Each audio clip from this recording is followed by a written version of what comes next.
TikTok profilimda ba'zi muammolar paydo bo'lganligi uchun hozircha faqatgina Nara Park TikTok profilimda aktivroqman, ko'proq videolarni shayga qo'yaman.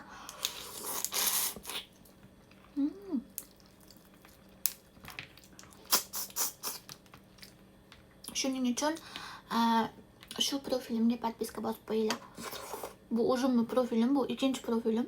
Chunki TikTok kutilmagan holatda nimadirlarni problema qilib, nimadirlar qilib qo'yishi mumkin akkauntingizga. Shuning uchun agar kim TikTok akkaunt yuritayotgan bo'lsa,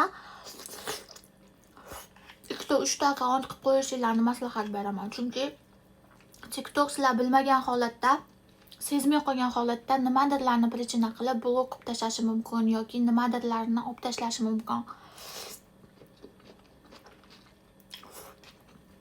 Shuning uchun zapasnoy TikTok profil har doim qilib olinglar, bitta akkaunt bilan yurmanglar.